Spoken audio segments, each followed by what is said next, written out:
Assalamualaikum warahmatullahi wabarakatuh.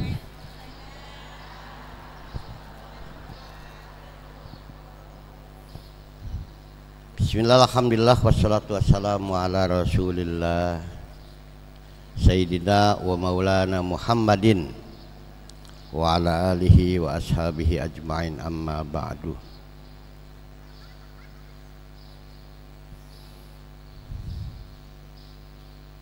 Hadratul mukarramin, para asatid wal asatidah, ibu-ibu yang dirahmati oleh Allah Subhanahu wa taala. Pertama-tama kita panjatkan puji syukur kehadrat Allah Subhanahu wa taala yang telah melimpahkan rahmat dan karunia-Nya kepada kita semuanya, sehingga kita dapat berkumpul bermuajahah dalam rangka taklim. Mudah-mudahan taklim ini menjadi obat dalam kehidupan kita. Selawat dan salam marilah kita limpahkan kepada junjungan kita Nabi besar Muhammad sallallahu alaihi wasallam. Ibu-ibu yang saya hormati dan yang saya cintai, bapak-bapak yang dirahmati oleh Allah Subhanahu wa taala. Ada penelitian oleh orang-orang Amerika tentang manusia di dunia ini yang paling sabar negara mana sih? Jadi negara mana yang paling sabar?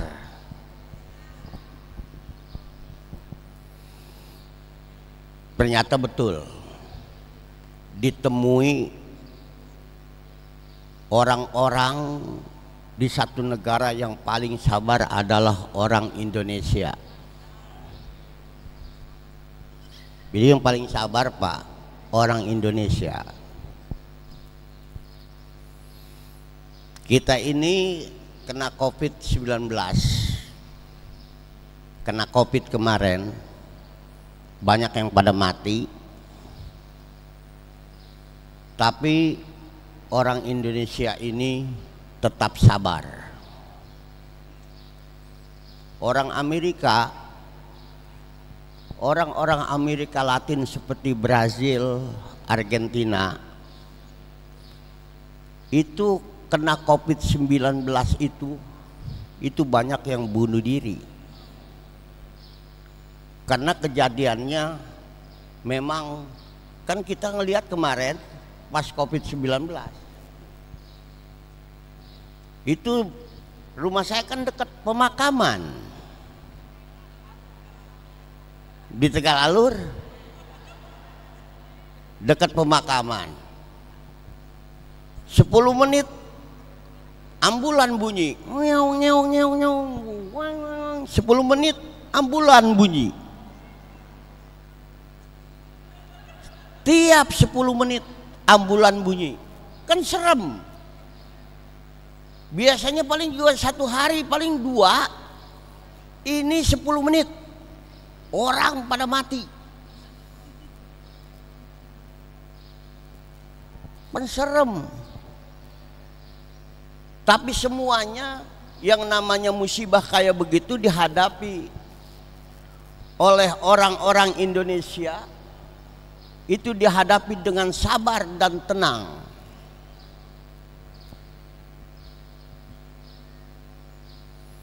As-sabru murrun fi madzaqatihi. Sabar itu pahit.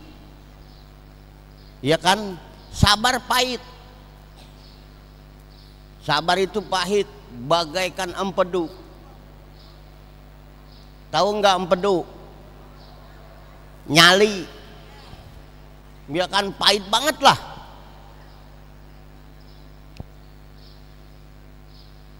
Tapi dihadapi semua musibah, semua kejadian yang enggak enak, itu dihadapi oleh umat Islam di Indonesia itu dengan tenang dan sabar. Di Amerika itu makan dia itu negaranya kan terjamin kalau di Amerika. Orang-orang miskin di Amerika kulkas punya, TV punya. Kalau di Amerika kulkas punya, TV punya, makan dikasih sama negara. Nggak ada yang namanya di Amerika itu orang kelaparan, karena negara menjamin makannya, minumnya. Cuman negara tidak menjamin liburan. Jadi orang-orang Amerika itu paling enak, bisa dia dinyatakan orang itu hebat, bisa dinyatakan bahwa orang itu sebetulnya layak dalam hidupnya kalau dia bisa liburan ke Bali. Kalau pas liburan dia ke Bali, nah itu orang hebat. Kalau pas liburan dia pergi ke Hawaii, itu orang hebat. Itu orang Amerika. Tapi kita nggak liburan kemana-mana, sabar aja. Punya beras cuman seleter, kita sabar aja, yang penting besok entar makan. Punya 2 liter, yang penting entar sama besok makan. Sabar kita hadapi. Luar biasa umat Islam di Indonesia ini. Orang-orang pada pergi ke puncak, orang-orang pada pergi ke ke Jogja, ke Candi Borobudur. Di sini masih banyak orang yang nggak tahu Candi Borobudur, iya kan? Ini harusnya DKM masjid ini harus mikirin ini, waduh. Biar pada pergi, kita pergi sama-sama, ya kan? Ada 4 bis, kita pada berangkat ke ini.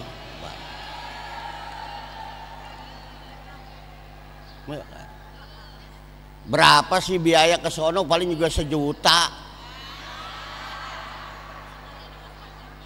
Iya kan? Nanti dipikirin sama DKM, kalau 400 orang baru 400 juta. Jangan ngeluarin duit.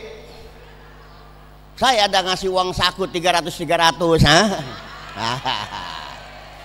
Baru juga 12 juta. Enggak, itu enggak menghayal. Itu enggak menghayal.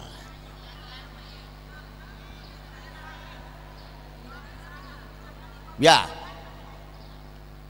Dan yang begitu kan himmah. Himmah itu adalah cita-cita. Himmah itu harapan dan cita-cita. Kalau saya ngomong karena memang ada gambaran. Kalau nggak ada gambaran saya nggak bakal ngomong. Apanya? Iya. Kalau ada gambaran saya ngomong. Kalau nggak ada gambaran nggak berani saya ngomong. Itu namanya menghayal. Nggak,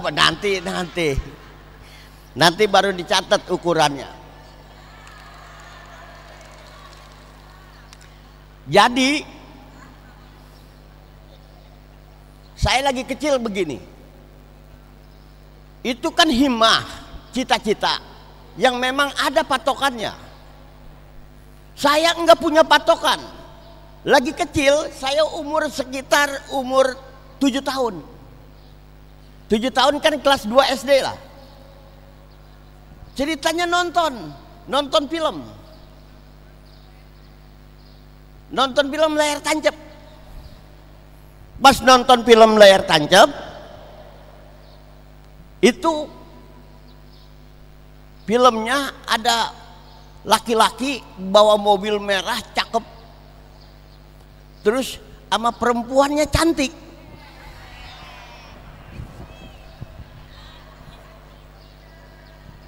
Itu kenapa saya umur 7 tahun menghayal.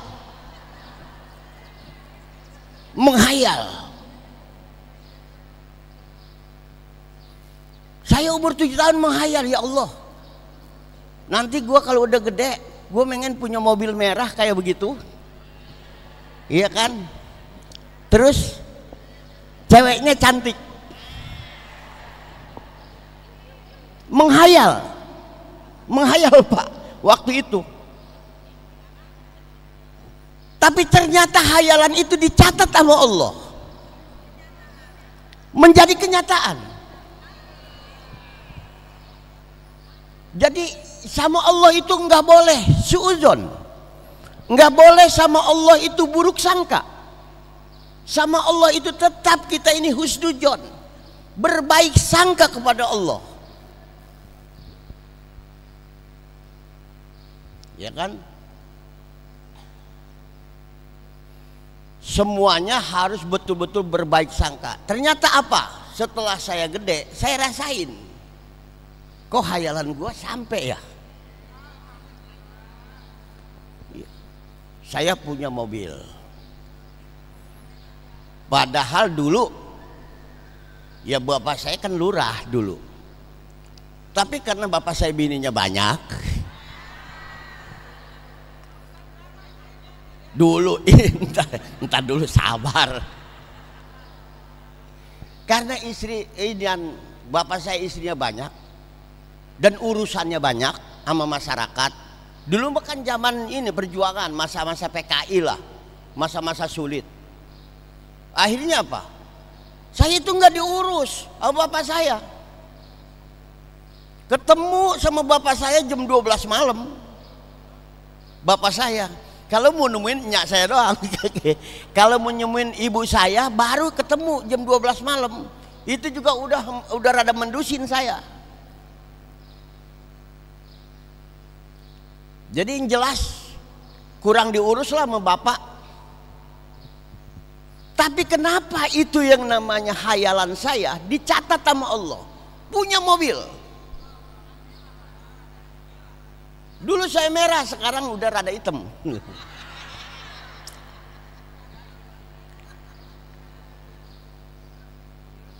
Punya bini lagi. Ya cantik bini saya. Waduh, bener-bener. Jadi kalau kita lagi naik mobil sama bini, ingat hayalan saya dulu. Jadi itulah menghayal. Menghayal aja yang baik-baik kita ini dicatat sama Allah. Apalagi kalau punya himmah, cita-cita yang baik, Allah akan mencatat demi Allah. Allah akan mencatat kebaikan kita dan akan dibuktikan sama Allah. Yang penting bini cuma 2. Seorang dulu istri ini syaratnya cuma 2, sabar dan cerewet. Iya kan? Artinya cerewet begini, pagi-pagi boleh seorang istri ngomong, bang nggak punya beras, bang biar bagaimana ini nggak punya lauk, bang kayak orang-orang apa bang, kerja yang benar, itu boleh. Tapi kita jangan suka maki-maki suami kita. Kita harus sabar. Ridho bima qasamtah namanya. Ridho dengan ketentuan Allah. Emang laki itu rezekinya segitu ya kita terima. Pas dia usaha pulang, neng, ini enggak sesuai dengan harapan. Neng ngarep-ngarep 1 juta, ternyata abang pulang cuman dapat duit 200.000. Ya udah, terima ya neng ya. Nah itu kita harus hadapi dengan sabar. Karena suaminya sudah melakukan pekerjaan yang baik, sudah ikhtiar. Jangan cerewet lagi. Cerewet mah pagi-pagi boleh, ya kan? Sebab yang namanya suami kadang-kadang juga nagihnya juga nagih. Kalau suami itu kan kadang-kadang gak ngerti. Neng apa neng? Neng apa neng?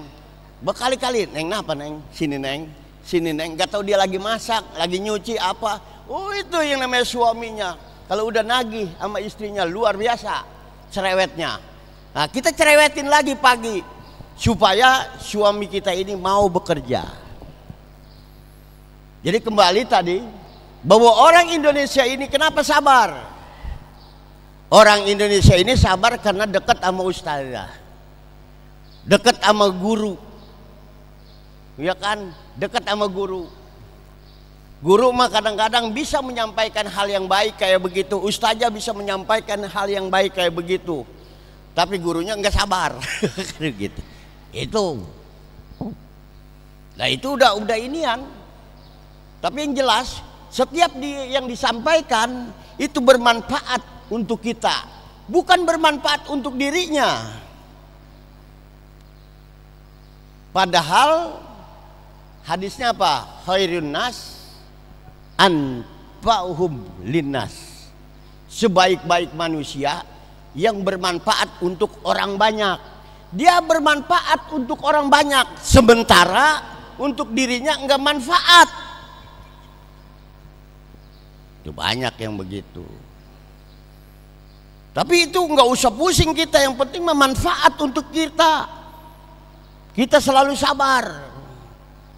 Jadi itu dibuktikan oleh orang Amerika bahwa kita ini negara yang paling sabar di dunia ini. Orang Arab enggak sabar, orang Arab. Orang Arab kalau enggak punya duit frustasi, karena memang dia itu enggak ada pendidikan kayak begini. Jarang pengajian. Di Arab jarang orang kumpul-kumpul kayak begini. Jarang pengajian. Makanya orang Arab itu termasuk orang yang enggak sabar. Tapi orang Indonesia ini diberikan kesabaran oleh Allah Subhanahu wa taala. Saya kalau ngelihat orang, Masya Allah pagi-pagi mungutin apa? Mungutin sampah, cuman pengen dapat beras 1 liter, mungutin sampah sampai sore. Kan itu orang luar biasa sabarnya. Kadang-kadang kita keluar, aduh, ada duit 10.000, 20.000 kita kasih aja dah. Rasa syukurnya luar biasa. Coba orang kayak begitu, orang 1 hari cuma dapat duit 12.000, ukuran seleter. Kita kadang-kadang nih, saya lauk udah dapat berkat, lauk banyak. Untung aja banyak temen. Jadi nih makan, kasih ikan nih, kirim. Nih buah-buahan, kasih saudara, kasih apa. Kalau nggak dikasih begitu, itu numpuk bisa hancur, bisa inian, bisa busuk. Lebih baik kita berikan kepada orang lain dan itu berkah. Ibu-ibu yang saya hormati dan yang saya cintai, itu sebetulnya pengajian ini adalah berobat, tempat orang berobat, ya kan? Obat, pengajian obat. Orang yang enggak ngaji itu cenderung, orang yang ngaji itu enggak sabar. Orang yang bunuh diri itu orang yang enggak pernah ngaji. Orang yang berantem melulu sama suaminya, orang pasti itu orang enggak pernah ngaji. Iya kan? Karena orang nggak ngaji itu nggak mendapatkan nasihat dari ininya, dari gurunya. Tapi alhamdulillah kita ini mendapatkan nasihat. Mudah-mudahan walaupun ngajinya sebentar-sebentar aja kayak begini, tapi itu bermanfaat. Di samping itu, ya kita sama-sama saling mendoakan. Saya doakan ibu-ibu biar duitnya pada banyak, rezekinya banyak, anak-anaknya rezekinya banyak, pada sukses semuanya. Ya kan? Iya, ibu-ibu juga yang rame-rame ngedoain saya. Mudah-mudahan saya cepet-cepet punya duit, biar beli seragam. Wah, saya kalau ini bisa beli seragam begini, masa indah rasanya, ya kan? Wajahnya kalau saya lihat begini, wajahnya ini nggak ada wajah-wajah cemberut, semuanya dalam keadaan tenang, dalam keadaan tenang. Jadi wajahnya ini wajah memang wajah keimanan. Kalau misalnya tidak punya iman, ini cemberut melulu. Jadi kemarin ada orang, Pak, ada orang baru masuk Islam, dicobanya luar biasa. Kerjaannya tadinya bagus, setelahnya itu apa? Pabriknya bangkrut. Udah habis pabriknya bangkrut, anaknya pada sakit.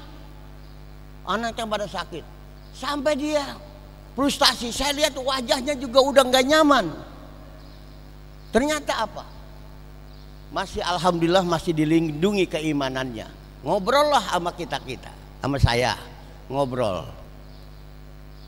Ternyata sebetulnya dia pikir orang masuk Islam, udah Islam nggak ada cobaan dari Allah. Pasti ada cobaan.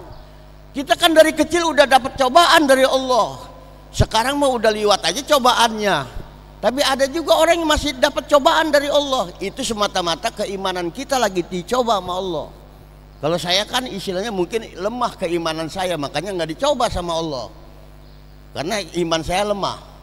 Tapi kalau iman saya kuat, mungkin banyak cobaan dari Allah. Oleh karena itu sebetulnya orang Kristen yang kemarin masuk Islam itu mukanya udah luar biasa lesunya, lemahnya. Karena memang dia mendapatkan cobaan. Bahkan keluarganya bilang, gara-gara lu masuk Islam sih, makanya lu begitu. Ya kan, dapat cobaan selalu. Coba kalau lu nggak masuk Islam. Ya. Padahal itu semuanya cobaan dari Allah. Kuat apa tidak? Makanya kalau kita ketemu sama saya kemarin, kita cuma ngobrol santai-santai aja.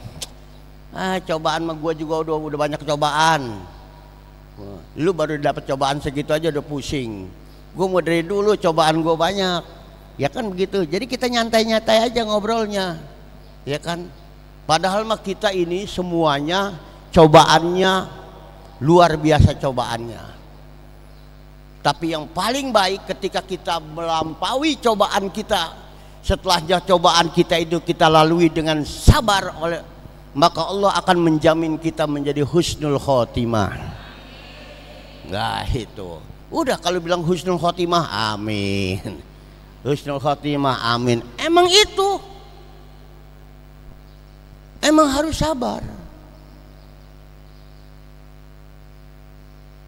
Pak, saya udah sabar, tapi sholat saya gelisah. Kan sholat, bagaimana sholat yang khusyuk? Coba ibu-ibu yang khusyuk siapa sholatnya? Sayyidina Ali alaihissalam radhiyallahu an, ya kan, itu dicoba oleh Rasulullah. Ali, coba aku mau lihat engkau sabar apa, engkau khusyuk atau tidak sholatnya. Kalau engkau khusyuk, engkau akan kuberikan sorban. Setelahnya sholat itu Sayyidina Ali, Allahu Akbar. Pas Allahu Akbar, ingat sorban Rasulullah. Dia mau dibagi sorban sama Rasulullah. Ternyata apa? Habis sholat ditanya, Ali, apakah engkau khusyuk? Tidak ya Rasulullah, aku ingat sorban yang mau dibagi kepadaku. Enggak, ini enggak khusyuk. Dia coba ntar lagi sholat ingat baju. Waduh, Allahu Akbar. Tadi Ustadz ngomongin seragam, ya Allah, mudah-mudahan, ya kan.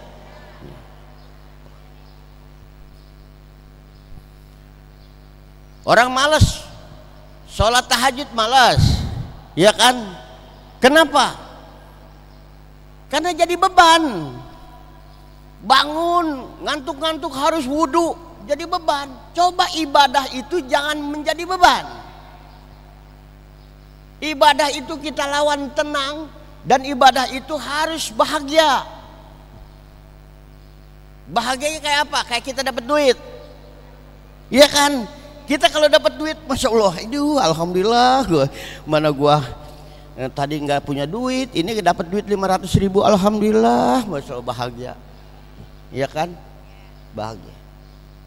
Coba kita dalam sholat kita itu bahagia, seakan-akan kita ngadep Allah. Bodohlah TV malah, gua nggak urusin TV, iya kan. Jadi kita kalau kita ngadep Allah kan berarti kita menghadap Sang Maha Kuasa, yang Maha Kuasa. Kita harus bahagia. Alhamdulillah hari itu kita ini bisa menghadap Allah. Allahu Akbar. Ya Allah, terima kasih ya Allah, saya bisa bertemu denganmu. Saya bisa menghadapmu ya Allah hari ini dengan bahagia. Jadi kita nggak kesel. Jangan suka nyari-nyari kehusuan. Mana husu gua? Lu nyari-nyari husu nggak usah. Yang penting kita bersyukur pada waktu itu kita ini dianugerahi oleh Allah untuk kita menghadap Allah. Bersyukur. Allahu Akbar. Bismillahirrahmanirrahim. Lain wajahnya juga sambil rada senyum-senyum. Alhamdulillahirabbil alamin. Ar-Rahmanirrahim. Maliki yaumiddin. Iya, iya. Mau dapat baju. Alhamdulillah. Ada juga orang yang sholat. Ketika dia sholat, nyari kehusuan, pengen khusyuk. Allahu Akbar. Akhirnya dia cari kehusuan, nggak dapat kehusuan itu. Malah dia inget, tadi gua kehilangan kunci ini. Rupanya mah kunci di bawah kasur. Brengsek bener. Lagi sholat dia pengen khusyuk, malah kuncinya ketemu. Iya kan? Itu biasanya begitu. Duit kita hilang, sholat ketemu. Iya kan? Duit kita hilang, sholat ketemu. Karena sholat itu bakal menemukan yang hilang. Ya kan? Sholat bakal menemukan yang hilang. Makanya kalau suaminya pengen benar, sholatnya yang rajin. Ya kan? Kalau suaminya malas kerja, sholatnya yang rajin. Jangan kita malas. Kita memang harus betul-betul rajin sholat. Sama seperti halnya kita itu mau kehilangan kunci atau kehilangan duit. Coba sholat ketemu. Sholat kita biar pada benar. Itu. Jadi sholat kita biar benar. Ibu-ibu makanya itu. Dan kita alhamdulillah di Indonesia ini. Kalau di Singapura nggak ada di Singapura maulid habis maghrib, isya, malam jam 12 malam sampai jam 1 malam nggak ada. Cuman di Indonesia. Di Indonesia yang paling enak. Orang ini mukul rebana marawis itu sampai jam 2 malam aja nggak diusir. Di Malaysia iseng-iseng. Yang namanya di Malaysia dia ini marawis malam jam 12 diusir sama polisi. Hah? Oh gitu. Iya, kalau yang julid biasa. Julid kan masalahnya hatinya. Iya kan? Kalau julid hatinya. Yang penting pemerintah ini tidak melarang kita. Sebetulnya pemerintah kita itu nyaman. Soal julid mah biasa di mana-mana juga. Ya kan? Itu biasa. Kita punya motor, orang julid. Punya mobil, julid. Baru punya emas cuma 2 gram, julid juga. Udah serba julid, makanya adanya di hati, ya kan? Oleh karena itu, orang julid enaknya diledek, iya kan? Orang julid enaknya diledek. Kalau besok misalnya kita punya emas 2 gram, besok lagi kita beli 4 gram. Makanya harus misah. Satu ini, besok ini, tambah sewot. Besok ini, udah 4-4-nya kita pakai begini, mati dia. Iya. Jadi saya paling demen ngeledekin orang julid. Saya paling demen. Iya kan? Karena orang julid itu hatinya nggak bagus. Iya kan? Hatinya enggak salim, bikol bin salim, hatinya tidak bagus. Apa? Saya katakan enggak dosa. Dia kan Enggak dosa. Orang julid kayak begitu, orang julid karena kotor hatinya. Ya. Kan ibu yang enggak julid mah enggak ngomong apa-apa, kita punya emas. Lu alhamdulillah lu punya emas. Tambah lagi, dari siapa itu? Dari anak saya yang satu lagi, alhamdulillah. Satu lagi alhamdulillah. Itu kalau misalnya kita dapat 1, 2, 3, 4, dia selalu alhamdulillah. Tapi orang julid mau sewot melulu bawaannya. Kalau udah sewot melulu kita ledekin, mati besok juga dia. Ngapain kita ngurusin orang julid, ya kan? Urusan ria sama sombong kan kita bukan ria sebetulnya. Niatnya bukan ria. Kita juga niatnya bukan sombong. Kita ini mensyukuri nikmat Allah. Tapi tiba-tiba ada yang ngomongin kayak begitu, udah terusin aja. Sampai mati dia. Dia. Itu kerjaan saya, Bu. Itu kerjaan saya. Saya mah kalau ada orang miskin sewot sama saya ledekin. Lu udah miskin sewot sama gua. Coba kalau lu deket sama gua, mendingan aja duit 20.000 gua dapat gua kasih daripada sewot, iya kan? Jadi sebetulnya misalnya orang kaya jangan suka dimarahin. Dia mah kalau dimarahin sama kita, dibikin julid sama kita, tambah kaya. Tambah kaya. Jadi kita harus akur-akur aja, ya kan? Itu berkah semuanya. Makanya jangan sampai kita ini jadi orang julid, ya kan? Ya, yang penting kita berkah semuanya. Mudah-mudahan pengajian ini senantiasa menjadi obat buat kita. Ya, apalagi kalau seragam udah kebeli semuanya. Apalagi kalau kita pada ke Jogja. Waduh. Iya, pakai seragam baru. Saya demen nih kalau pada ke Jogja semua, waduh. Ntar saya omongin. Biar kita pada berangkat ya. Iya, biar kada berangkat. Ya paling enggak lah kita ke Pemijahan kayak dulu-dulu deket-deket. Iya kan? Iya. Kita jangan berubah, kalau bukan berubah ini mah kalau deket-deket. Berarti kan kita ke Pemijahan. Kalau misalnya agak jauhan kita ke Jogja. Ya, Jogja sama-sama. Cuman di Borobudur itu jauh. Ibu-ibu jalannya kuat apa enggak? Iya kan? Iya. Kalau enggak kuat di Borobudur jalannya, ibu-ibu udah cukup minum kopi aja. Enggak usah ngelihat Borobudur. Iya kan? Ya, udah. Saya kira itu saja.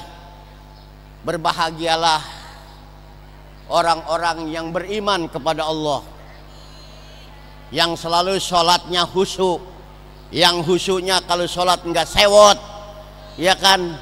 Karena kadang-kadang sholat juga sewot, apalagi kalau nggak punya duit, iya kan? Tapi kalau sholat yang tenang itu kalau sholat punya duit. Allahu Akbar. Mau apa lagi gua? Duit banyak. Emang apa yang gua pikirin kan begitu. Ya kan? Assalamualaikum tertawa. Assalamualaikum senyum. Iya kan? Coba orang nggak punya duit. Allahu Akbar. Sedih ya Allah. Begini amat ya Allah. Ya duit nggak punya ya Allah. Nangis. Sampai assalamualaikum nangis. Assalamualaikum.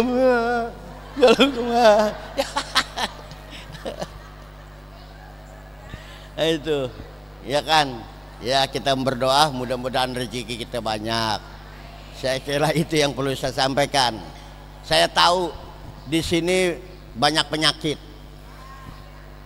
penyakitnya banyak, ya kan? Penyakitnya ada penyakit hati, ada juga penyakit lahiriah. Penyakit lahiriah pengen dagang nggak punya modal, iya kan? Pengen dagang nggak punya modal. Sebetulnya itu tanggung jawab Ustadz, tanggung jawab Kiai Hanan, tanggung jawab Kiai Abdurrahman Soheh. Itu jadi tanggung jawab pengurus masjid. Kalau misalnya nggak punya modal, kasih modal nih sejuta semuanya suruh dagang. Iya, tapi harus dagang. Harus dagang. Ya di dagang mah dagang. Kalau giliran ngaji kita ngaji sebentar, tapi harus usaha semuanya. Jangan nggak ada usaha. Ya mudah-mudahan kita doakan guru-guru kita juga rezekinya pada banyak. Biar dia pada open sama muridnya semuanya. Dan kita diberkahi oleh Allah Subhanahu wa taala. Terima kasih Bapak-bapak. Mudah-mudahan kita semuanya berkah dan diberikan kesabaran, ketenangan, dan pada akhirnya kita bersama-sama. Surga itu sebetulnya kumpulnya bersama-sama orang yang baik, ya kan? Saya makanya pengen kumpul dengan orang ibu-ibu karena ibu-ibu semuanya adalah orang-orang yang baik. Demikian dari saya, wallahul muwaffiq ila aqwamit thoriq. Assalamualaikum warahmatullahi wabarakatuh.